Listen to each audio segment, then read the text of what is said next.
الصبح بدا من طلعته. بسم اللہ الرحمن الرحیم. السلام علیکم ورحمۃ اللہ وبرکاتہ. معرفت اللہ حصہ دوم پارٹ 2.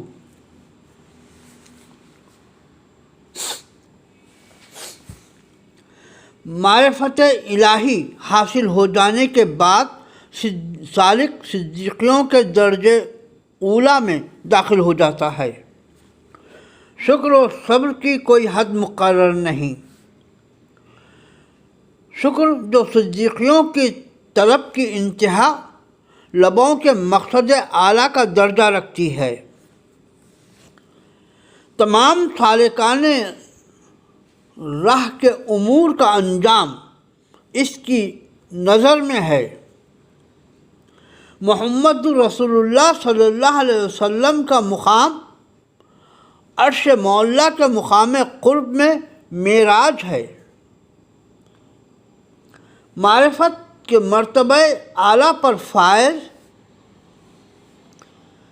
حضرت سیدنا ابو بکر صدیق رضی اللہ تعالی عنہ کا صدق، حضرت سیدنا عمر فاروق اعظم رضی اللہ تعالی عنہ کا عدل، حضرت سیدنا عثمان بن عفان کی حیا و جامع قرآن،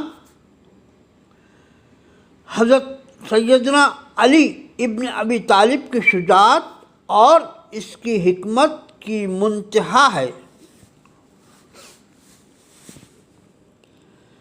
اللہ تعالیٰ جس شخص کا سینہ اسلام کے لیے کھول دیتا ہے وہ راہ حق میں چل پڑتا ہے. وہ شخص جانتا ہے کہ اس کا عمل اس کی بنیاد پر ہے. فَمَن يَعْمَلْ مِثْقَالَ ذَرَّةٍ خَيْرًا يَرَهُ وَمَن يَعْمَلْ مِثْقَالَ ذَرَّةٍ شَرًّا يَرَهُ. حضرت سیدنا عمر فاروق اعظم رضی اللہ تعالیٰ عنہ اپنے وصال کے 12 سال بعد خواب میں کسی مرد حق نے دیکھا. پوچھا، یا امیر المومنین، اللہ تعالیٰ آپ کے ساتھ کیا سلوک کیا؟ آپ فرمائے، مجھ کو دنیا چھوڑے ہوئے کتنا عرصہ ہو گیا؟ اس مرد حق نے کہا، 12 سال. حضرت سیدنا عمر فاروق اعظم رضی اللہ تعالیٰ عنہ فرمائے، ابھی تک حساب کتاب دیتا رہا. اگر اللہ تعالیٰ مجھ پہ نظر رحمت نہ کرتا تو میرا تمام کام خطرے میں ہو جاتا. جو عادل، جو مراد رسول ہے، ان کا یہ حال تو ہمارا کیا حال ہوگا؟ اللہ ہم پر فضل کرے. ذکر معرفت اللہ کے 4 اہم ذکر: لا الہ الا اللہ، دوم لاہو لاہو، سوم لا الہ الا اللہ چہروں ہو. لا الہ الا اللہ عوام الناس اس کو توحید و وحدت مانتے ہوئے بولتے ہیں. اس طرح بندگان اللہ کے لیے توحید ہے. دوم لاہو لاہو، ان میں خاص اور خواص کے لیے وحدت کا پیغام ہے. سوم لا الہ الا ہو، یہ بھی جملہ وحدت کا خواص استعمال کرتے ہیں. یہ بھی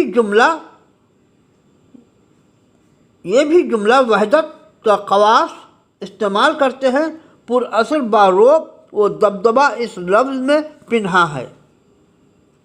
شہروں ہو انتہائی مخصوص جماعت کے اولیاء اعظام، سرکردہ ابدال، قرب اللہ کے اولیاء کا کلمہ ہے۔ مثال فرض کریں یا فرض کرو پوری کائنات کے بندے 100 ہیں، لا الہ الا اللہ کہتے ہیں، تو ان میں 50 بندے خاص یعنی خواص لاہو لاہو کہتے ہیں۔ یہ ٹاپ کے اونچے درجے کے بندے ہیں، اس ذکر میں اس ذکر میں مشغول ہوتے ہیں۔ پھر ان میں خاص کر 25 بندے صرف ہو کا ذکر کرتے نظر آتے ہیں۔ یہ مردان غیب قرب الہی اللہ میں سے ہوتے ہیں۔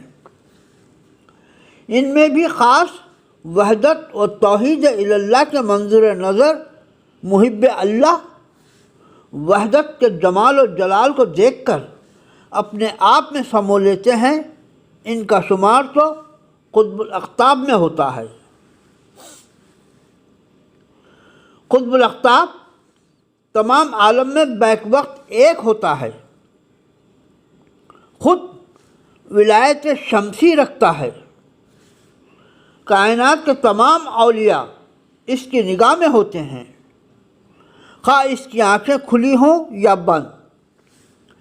جس ولی کو چاہے ترقی دے یا جس ولی کو چاہے تنزل کر دے، اس کا اختیار رکھتا ہے۔ ہو مفردان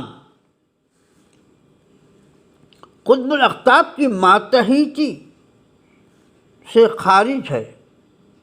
مفردان قطب الاقطاب کی ماتحتی سے خارج ہے۔ یہ اولیاء آزاد ہوتے ہیں، صرف اور صرف ان کا تعلق اللہ تعالیٰ سے براہ راست ہوتا ہے۔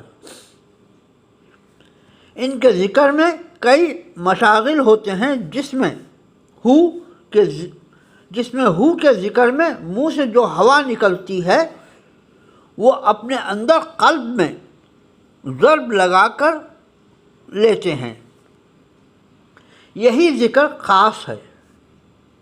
ان کی تعداد بہت کم ہوتی ہے، مثلا 100 میں 10 کے برابر۔ یہ ولایت کا اعلیٰ و ارفع، احسن و اشرف و منزہ مقام اولا، مرتبہ اولوالعزم معرفت کا نمایاں درجہ ہے۔ یہ اولیاء معرفت کے اعلیٰ منصب پر فائز ہوتے ہیں۔ سالک جب ابدال کے مرتبہ اعلیٰ پہ فائز ہو جاتا ہے، اس کا ہر عمل بحکم اللہ تعالیٰ ہوتا ہے، تو اپنے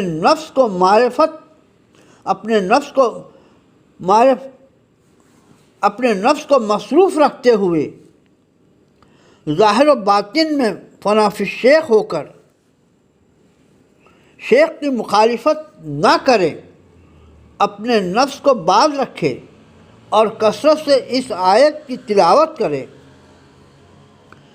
ربنا اغفر لنا ولاخواننا الذین سبقونا بالایمان ولا تجعل فی قلوبنا غلا للذین آمنوا ربنا انک رؤوف رحیم۔ اولیاء کاملین کا نام صوفی ہے۔ یہ گروہ باصفا ہوتا ہے۔ تصوف کی 3 قسمیں ہوتی ہیں۔ صوفی وہ ہوتا ہے جو خود کو فنا کر کے حق تعالیٰ یا حق کے ساتھ مل جاتا ہے۔ دوم وہ ہوتا ہے جو ریاضت و مجاہدے کے ذریعے مقام قرب کو طلب کرتے اور وہ مقام حصول کے صادق ہوتے ہیں۔ سوم وہ ہے جو دنیاوی عزت و قدر و منزلت اور مال و دولت کی خاطر خود کو ایسا بنا لیتے، مگر اس کو اپنے منازل کی یاد، اپنے مقامات کی کچھ خبر نہ ہو۔ ایسے صوفی کو جعلی اور نقلی صوفی میں شمار کیا جاتا ہے۔ سچا حقیقی صوفی وہ ہوتا ہے جب بات کرے تو اس کا بیان اپنے حال کے حقائق کے مطابق ہو۔ وہ ایسی کوئی بات نہیں کہتا جو خود اس میں موجود نہ ہو، اور جب خاموش رہے تو اس کا معاملہ اور سلوک اس کے حال کو ظاہر کرتا ہے۔ صوفی کے اخلاق۔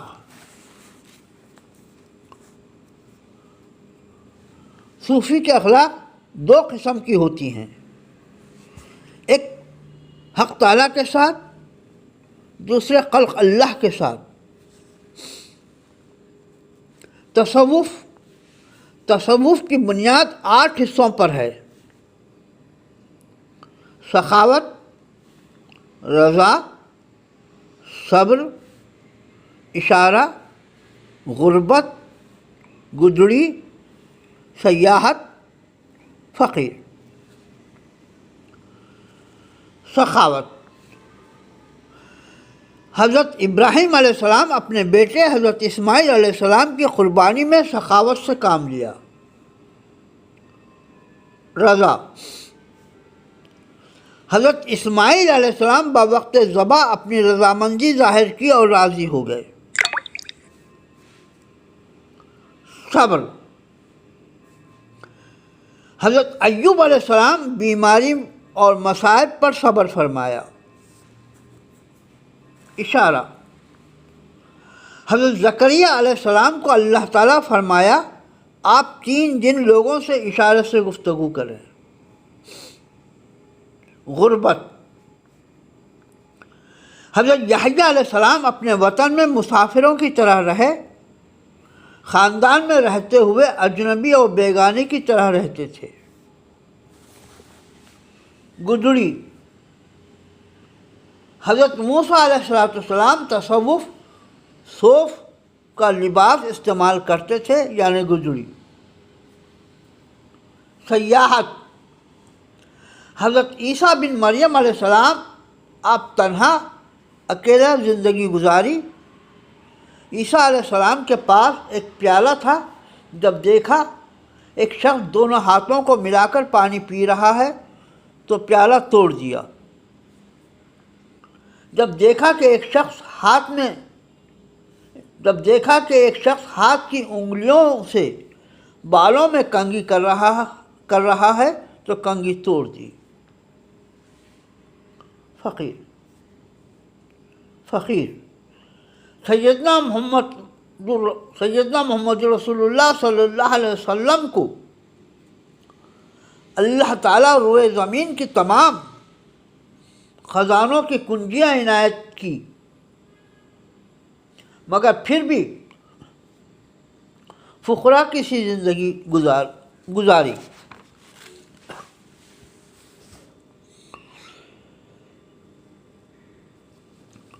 اولیاء کرام کے قسمیں اور اقسام۔ اولیاء حق تعالیٰ کی بارگاہ میں مشکلات حل کرنے کی تعداد، اولیاء حق تعالیٰ کی بارگاہ میں مشکلات حل کرنے کی تعداد 300 ہے، ان کو اغیار کہتے ہیں۔ ابدال، ان کی تعداد 40 ہے، ان کو ابدال کہا جاتا ہے۔ ابدال اس لیے کہا جاتا ہے کہ جب وہ ایک مقام سے دوسرے مقام کو چلے جاتے ہیں تو وہ اپنا ہم شکل چھوڑ جاتے ہیں، دیکھنے والوں کو قطعاً شبہ نہیں ہوتا کہ وہ جا چکے ہیں۔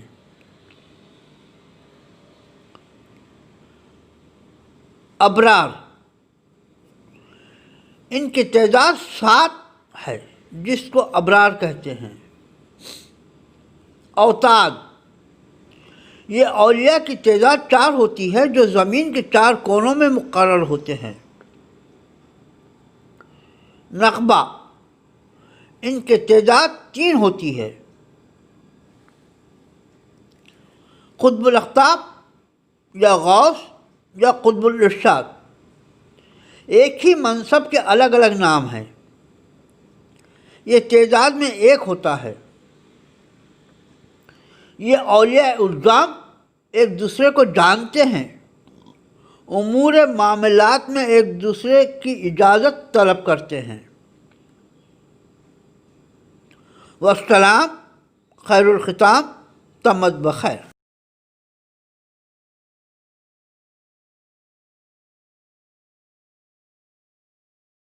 الصبح